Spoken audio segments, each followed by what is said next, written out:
PMAY registration ക്ഷണിക്കുന്നു. നിലവിലിപ്പോൾ പ്രധാനമന്ത്രി ആവാസ് യോജനയിലേക്ക് അപേക്ഷ നൽകാൻ കഴിയുന്നതാണ്.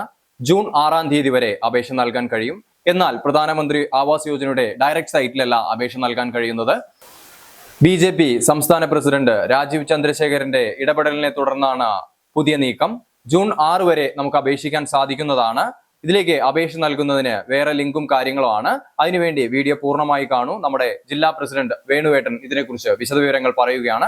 കൂടെ ഏത് സൈറ്റിലൂടെയാണ് അപേക്ഷിക്കേണ്ടത് എന്ന ഡീറ്റെയിൽസും ഇതിലൂടെ വ്യക്തമാക്കുന്നുണ്ട്. വേണുവേട്ടാ, നമ്മുടെ പ്രധാനമന്ത്രി ആവാസ് യോജനയെ കുറിച്ച് പുതിയ അപ്ഡേറ്റ്സുകൾ വന്നിട്ടുണ്ട്. അതിനെക്കുറിച്ച് ഒന്ന് പറയാം. പ്രധാനമന്ത്രി ആവാസ് യോജന ഗ്രാമീൺ ഇത് ശരിക്കും പറഞ്ഞാൽ ജനങ്ങളുടെ ഇടയിൽ വേണ്ട രീതിയിൽ എത്തിയിരുന്നില്ല.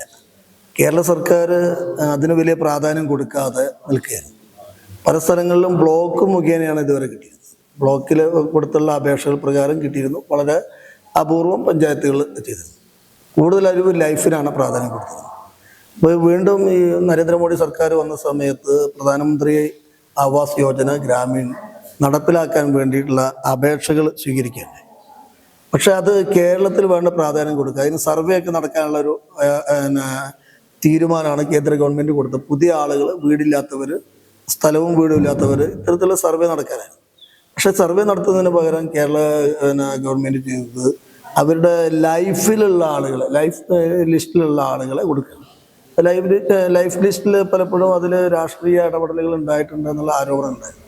എന്തായാലും ഇത് നമ്മൾ പാർട്ടിയുടെ സംസ്ഥാന അധ്യക്ഷൻ്റെ ശ്രദ്ധയിൽപ്പെടുത്തുകയും അദ്ദേഹം ഇത് കേന്ദ്രമന്ത്രിയുമായിട്ട് ഈ വകുപ്പ് കൈകാര്യം ചെയ്യുന്ന കേന്ദ്രമന്ത്രിക്ക് അത് പരാതിയും അപേക്ഷയും കൊടുത്തതിൻ്റെ ഭാഗമായിട്ട് ജൂൺ 6 വരെ നമുക്ക് പ്രധാനമന്ത്രി ആവാസ് യോജന ഗ്രാമീൺ അത് നമുക്ക് ഒരു പ്രത്യേക ആപ്പ് വഴി, അതായത് assisted self survey Awaz plus app വഴി സമർപ്പിക്കാൻ പറ്റും.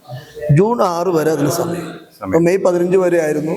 ആ മെയ് 15 തന്നെ ആളുകൾ അറിഞ്ഞില്ല എന്നുള്ള പരാതി പ്രകാരമാണ് നമ്മുടെ രാജീവ് ചന്ദ്രശേഖർജി അത് കേന്ദ്രമന്ത്രിയെ ശിവരാജ് ചൗഹാനെ കാണുകയും അദ്ദേഹത്തിന് കൊടുത്ത അപേക്ഷ പ്രകാരം കേരള ഗവൺമെന്റ് തന്നെ അതിൻ്റെ ഇത് കൊടുക്കുകയും രേഖകൾ കൊടുക്കുകയും ചെയ്തിട്ടുണ്ട്. ജൂൺ 6 വരെ കേന്ദ്ര ഗ്രാമവികസന മന്ത്രാലയം അതിൻ്റെ ടൈം ദീർഘിപ്പിച്ചിട്ടുണ്ട്. അപ്പം ഇപ്പോൾ ആളുകൾക്ക് അവർക്ക് സെൽഫ് ആയിട്ട് തന്നെ ഇത് ചെയ്യാൻ പറ്റും.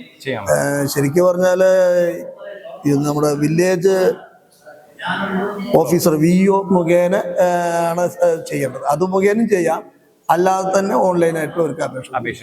നിലവിലിപ്പോൾ ഈ നമ്മുടെ VOമാര് നമ്മുടെ ലൈഫ് മിഷനിൽ വന്നിട്ടുള്ള ആൾക്കാരുടെ പേര് ഇതിലേക്ക് ട്രാൻസ്ഫർ ചെയ്യാൻ വേണ്ടിയിട്ട് ഒരു സർവേ നടത്തുന്ന പോലെ ഒരു സർവേ നടത്തുന്നുണ്ടല്ലോ, അതിനെക്കുറിച്ച് എന്താണ് വേണുവേട്ടൻ്റെ അഭിപ്രായം? അത് ശരിക്കും അങ്ങനെ ചെയ്യുന്നത് തെറ്റാണ്.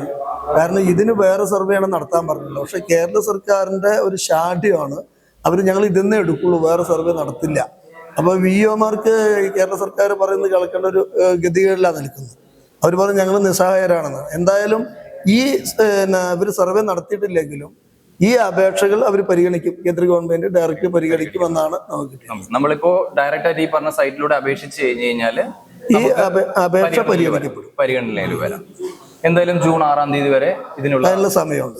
6 വരെ സമയമുണ്ട്. ഈ നടത്തുന്ന സർവേയും പരിഗണിക്കുമെന്നാണ് പറയുന്നത്. അതിലും പരിഗണിക്കും. ശരിക്കും പറഞ്ഞാൽ ഇപ്പൊ ഗവൺമെന്റ് വാരിക്കോരി കൊടുക്കുന്ന രീതിയിലാണ് കേന്ദ്ര ഗവൺമെന്റ് ചെയ്യുന്നത്. അത് വേണ്ട രീതിയിൽ ഉപയോഗിക്കാൻ കേരള സർക്കാർ തയ്യാറാവുന്നില്ല. കാരണം അവർക്ക് ഇത് കേന്ദ്രത്തിന് പ്രധാനമന്ത്രി എന്നുള്ള പേരുള്ളത് കൊണ്ട് തന്നെ നരേന്ദ്രമോദി എന്നോ പ്രധാനമന്ത്രി എന്നോ കേട്ടാൽ ഇടതുപക്ഷത്തിന് ഒരു ഹാലിളക്കാണ്, അതൊരു പേടിയാണ്. അതുകൊണ്ട് അവരത് എങ്ങനെയെങ്കിലും മുടക്കാൻ നോക്കുക. അപ്പൊ ലൈഫ് നിന്നാണ് തരുന്നതെന്ന് പറയണമെങ്കിൽ ലൈഫിലത്തെ ലിസ്റ്റ് വേണം എന്നുള്ളതാണ് അവരുടെ വരുന്നത്. പക്ഷെ ഇതും പരിഗണിക്കും, അതും തള്ളിക്കളയുന്നില്ല. ലൈഫിലുള്ള പേരുകളും സ്വീകരിക്കപ്പെടും. കാരണം അത് VO മുഖേന വീണ്ടും വരുന്നതുകൊണ്ട് അത് സ്വീകരിക്കും. അപ്ലൈ ചെയ്യേണ്ട രീതിയും സ്റ്റെപ്പ് ബൈ സ്റ്റെപ്പ് ആയിട്ടുള്ള പ്രോസസ്സും ചാനലിൽ അടുത്ത വീഡിയോയിലൂടെ അപ്ഡേറ്റ് ചെയ്യുന്നതാണ്. ചാനൽ സബ്സ്ക്രൈബ് ചെയ്തു വെക്കാൻ മറക്കാതിരിക്കുക.